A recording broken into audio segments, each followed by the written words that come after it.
पन्नगे च सुरेन्द्रे च कौशिके पाद संस्पृशि निर्विशेष मनस्काय श्री वीरस्वामिने नमः।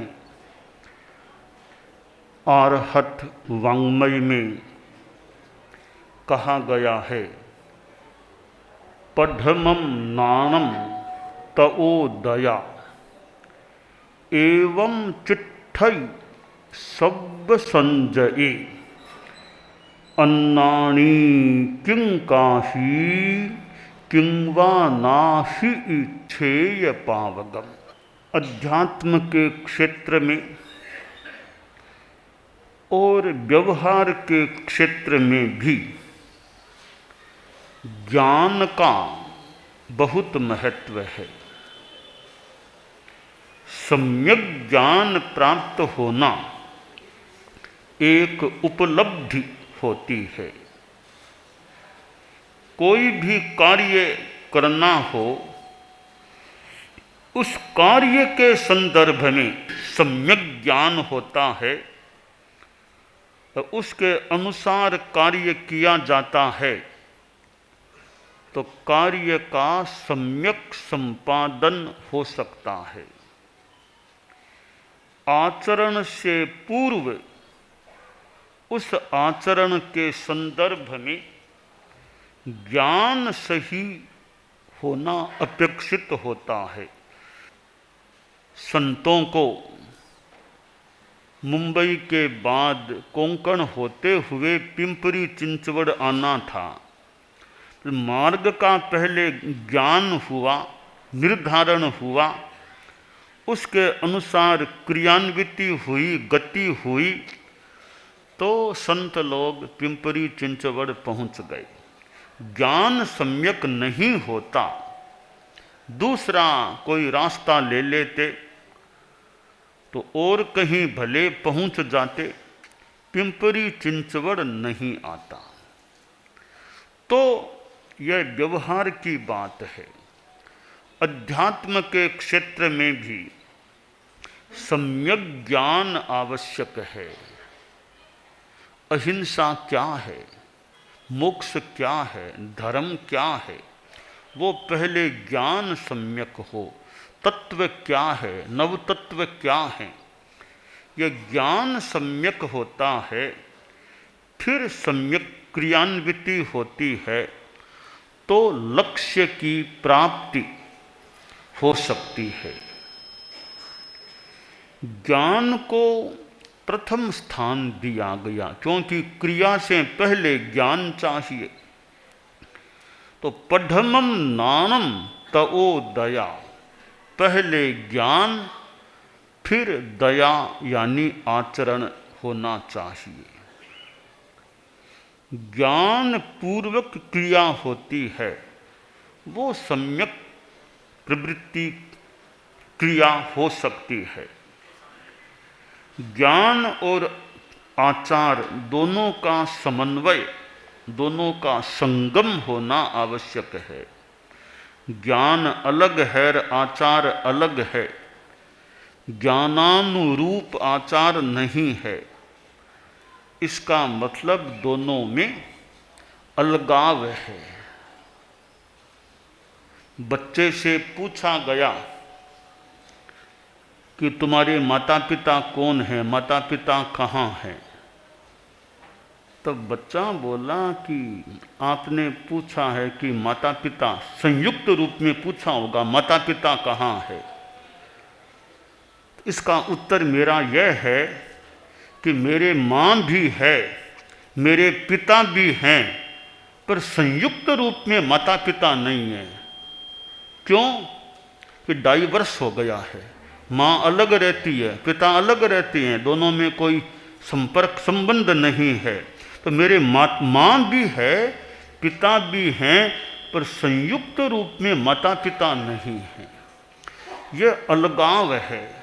तो ज्ञान और आचार संयुक्त साथ में हैं, यानी ज्ञान तो है पर आचार नहीं है। ऊपरी आचार है पर सम्यक व सम्यक ज्ञान नहीं है। यह ज्ञान और आचार में पार्थक्य हो जाता है। अध्यात्म भी है और विज्ञान भी है। दुनिया में अध्यात्म भी है, विज्ञान भी है, पर अध्यात्म और विज्ञान का समन्वय है या नहीं। अध्यात्म शास्त्रों की अनेक बातें हो सकता है विज्ञान को भी कोई राह दिखाने वाली बन जाए, और अध्यात्म की अनेक बातों को सिद्ध करने में विज्ञान सहायक बन सकता है। तो अध्यात्म और विज्ञान यों दोनों का समन्वय संगम होने से हो सकता है विज्ञान को अध्यात्म से सहारा मिल जाए और अध्यात्म की बातों को पुष्टतया बताने में विज्ञान का सहारा मिल जाए। तो इसी प्रकार ये ज्ञान और आचार दोनों जीवन में हों। पढ़मम नाणम तओ दया, पहले ज्ञान हो फिर दया आचरण हो। सम्यक ज्ञान, स्वाध्याय करने से भी ज्ञान बढ़ता है, परंतु अब ज्ञान तो अनंत है, अपार है। समस्या यह है इतना ज्ञान तो कैसे प्राप्त करें। एक श्लोक में एक सुझाव या परामर्श दिया गया है कि ज्ञान अपार है, कैसे प्राप्त करें, क्या करें। संस्कृत का श्लोक है, अनंत पारम किल शब्द शास्त्रम स्वल्पश्च कालो बहवश्च विघ्नाः यत् सारभूतं तदुपासनीयं हंसो यथा क्षीरमिवाम्बुमध्यात्।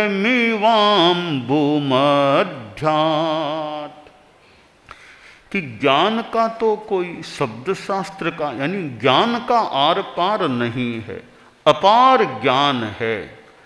इतना ज्ञान तो कैसे प्राप्त कर सकते हैं। और दूसरी समस्या है कि टाइम सीमित है, जीवन काल भी सीमित है। वर्तमान में तो 100 बरस भी लेने वाले कम लोग संभवतः होते हैं। 100 पार हमारे एक साध्वी जी तो हैं धर्म संघ में, साध्वी बिदामा जी कालू राजस्थान में हैं, 100 पार हैं। 100 पार की तो कोई हमारे धर्म संघ में संभवतः पहला यह रिकॉर्ड है कि किसी चारित्रात्मा ने 100 पार किए हों, पहला ही उदाहरण है। इनसे पहले संभवतः किसी भी चारित्रात्मा ने शतक पार नहीं किया था। तो कोई मनुष्य 100 पार हो सकते हैं वर्तमान में संभवतः।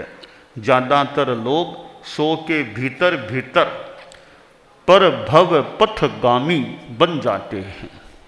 तो जीवन काल सीमित है, निरुद्धम सीमित है। तीसरी बात है कि जीवन काल तो सीमित है सो है, विघ्न बाधाएं और आ जाती है, अनेक कार्य बीच में आ जाते हैं।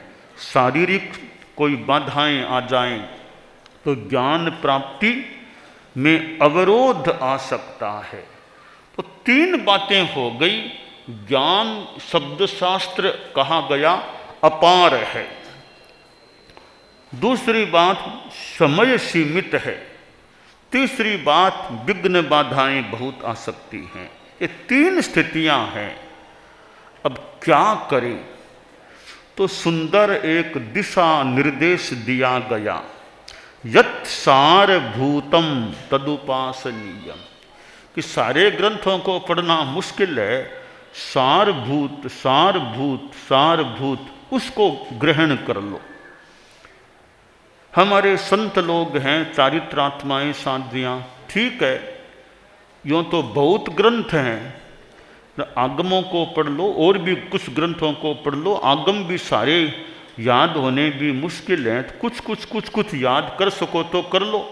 कि उत्तरद जयनानी का पूरा कर लो तो बढ़िया, वरना कुछ अध्ययन कर लो, 10वें आलियम को याद रख लो, जितना हो उतना कर लो। सारभूत 10वें आलियम में साधु के लिए सारभूत बातें आई हैं। उत्तरध्ययनानी बहुत उपयोगी आगम प्रतीत हो रहा है।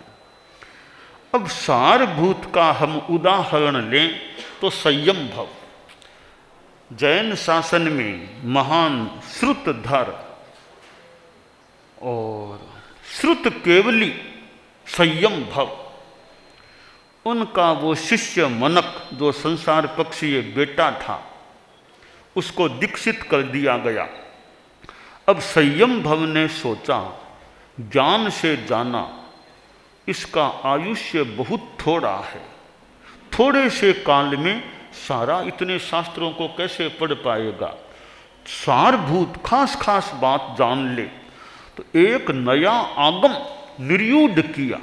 यह 10वें आलियम इतना प्रसिद्ध है हमारे साधु साध्वी समुदाय में, वह 10वें आलियम संयम भव ने उस साधु के लिए निर्यूढ़ किया था कि सारभूत मान लो बातें इसमें आ जाए। और कुछ समय बाद वह साधु काल धर्म को प्राप्त हो गया। खैर कहते हैं वो संयम भव थोड़े आंखें नम हो गई। संतों ने कहा, गुरुदेव आप कमजोरी कैसे? वे इसके साथ 2 रिश्ते थे, एक तो गुरु शिष्य का, एक भी रिश्ता काफी है गुरु शिष्य का, यह तो मेरा साथ में संसार पक्षी बेटा भी था, तो थोड़ी मन में आ गई। तो खैर सारभूत को हम ग्रहण करने का जितना प्रयास कर सके जो हमारे लिए उपयोगी है। उपयोगी कैसे? एक डॉक्टर है, अब डॉक्टर बना है, चिकित्सा करने वाला है, उसको चिकित्सा संबंधी ज्ञान अच्छा होना चाहिए, वरना इलाज कैसे बढ़िया करेगा। तो डॉक्टर का काम है वो चिकित्सा संबंधी अच्छी अच्छी जानकारियाँ वो ध्यान में रखें, वो ग्रंथ पढ़ें, वो साहित्य पढ़े, वो मैगजीन पढ़े, और सोशल मीडिया और कई चीज़ें हैं कि डॉक्टरी के विषय में उसका अच्छा ज्ञान रहना चाहिए। डॉक्टर हिंदू है या मुसलमान है वो कोई मुद्दे की बात नहीं है। डॉक्टर इलाज करने में एक्सपर्ट होना चाहिए, बस हमें और क्या, डॉक्टर किस जाति का किस धर्म का कोई मतलब क्या, डॉक्टर एक्सपर्ट है या नहीं, इलाज करने में सक्षम है या नहीं, कुशल है या नहीं, वो खास बात है। तो डॉक्टर को डॉक्टरी का ज़्यादा अध्ययन करना चाहिए ताकि डॉक्टरी में सफल हो सके।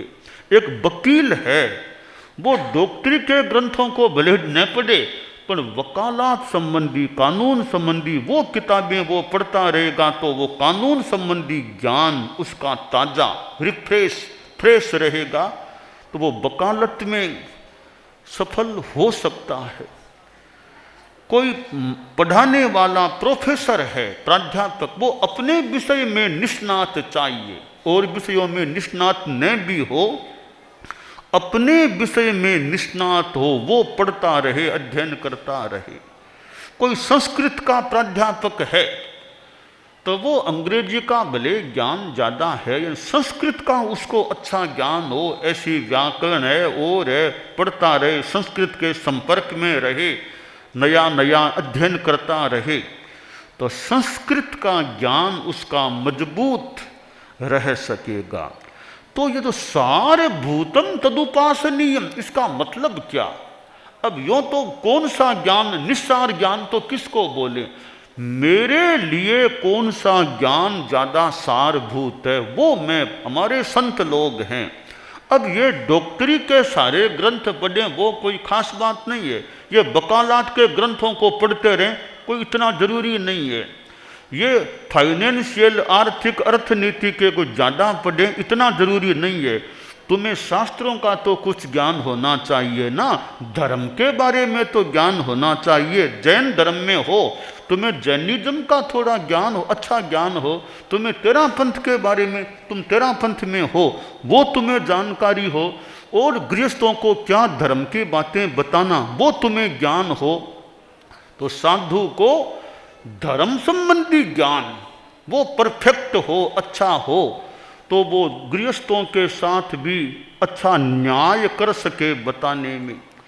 इसलिए जो जिस क्षेत्र में जुड़ा हुआ है, दायित्व से आबद्ध है, उस क्षेत्र संबंधी ज्ञान होता है, तो वह ज्ञान उसके लिए ज़्यादा अच्छा उपयोगी हो सकता है। अब कोई राजनीति में है, सरकार में, तो वो उसको राजनीति संबंधी ज्ञान बढ़िया हो, कैसे शासन चलाना, कैसे प्रबंधन करना, कौन सी पार्टी क्या कह रही है, वो सारी बातें जानकारी में हो, तो वो राजनीति में सफल हो सके। वो राजनेता है, वो भले डॉक्टरी का ज्ञान इतना न भी रखे, वो वकालत का ज्ञान न भी, उसको राजनीति का तो ज्ञान अच्छा होना चाहिए, तब वो राजनीति में अच्छा सक्सेसफुल सफल हो सकता है। तो यत् सारभूतम तदुपासनीयम, जो सारभूत है तो सारभूत भी अलग अलग हो सकते हैं। मेरे लिए क्या सारभूत है, आपके लिए क्या सारभूत है, इनके लिए क्या सारभूत है, तो अपने लिए जो ज़्यादा उपयोगी है, अपने कार्य क्षेत्र से जो जुड़ा हुआ विषय है, उसका हमें अच्छा ज्ञान होता है, तो हम अपने क्षेत्र में अच्छा कार्य करने में सफल हो सकते हैं। तो अध्यात्म के क्षेत्र में, ये अध्यात्म के बारे में सम्यक ज्ञान हो कि जीव क्या, अजीव क्या, पुण्य क्या, पाप क्या, आश्रव क्या, संवर क्या, निर्जरा, बंध, मोक्ष, इनका अच्छा ज्ञान कर ले। श्रावक है तो श्रावक को कुछ नव तत्वों के बारे में जानकारी है या नहीं, कि आश्रव क्या है, संवर क्या, निर्जरा क्या, जीव क्या, अजीव क्या, कुछ जानता है या नहीं। कि जीव अजीव कुछ नहीं जानता है, कि जीव अजीव जानिया नहीं, नहीं जानी छह काय, सुने घररा पावना, ज्यों आया त्यों जाय।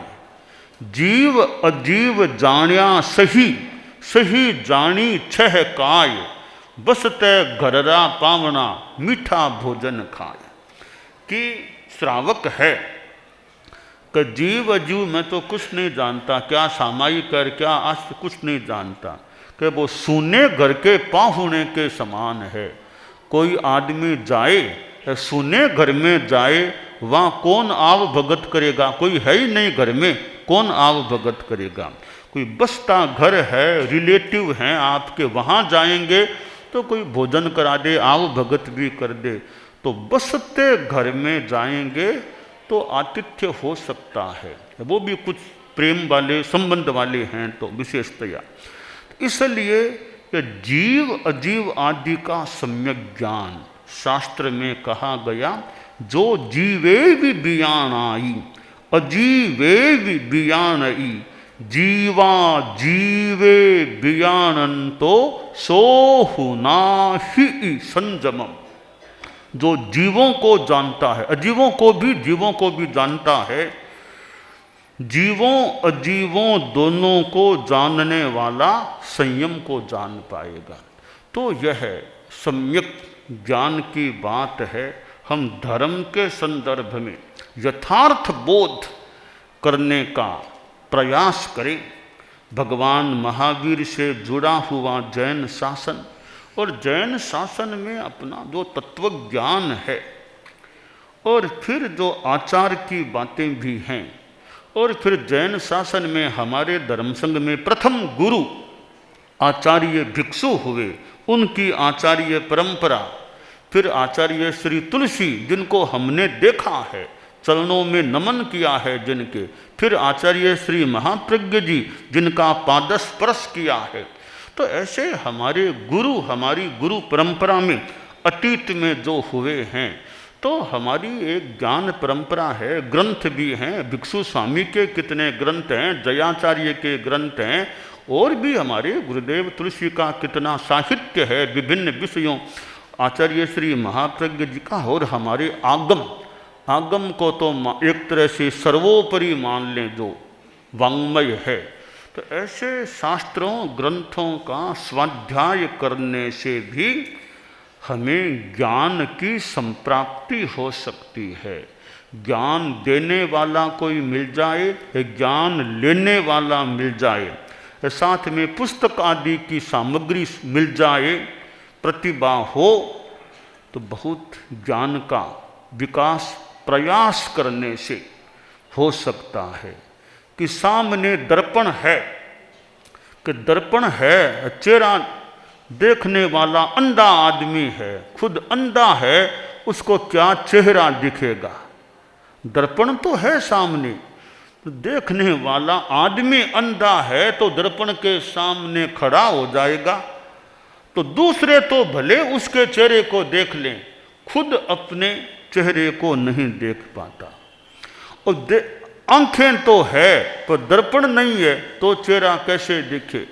आंखें भी है, दर्पण भी है, दर्पण पर कपड़ा आवरण लगाया हुआ है, तो भी चेहरा कैसे दिखे? और आवरण भी नहीं है, आंखें वाला आदमी है, दर्पण भी है, पर देखने का प्रयास ही नहीं करता, तो कैसे चेहरे का ज्ञान हो?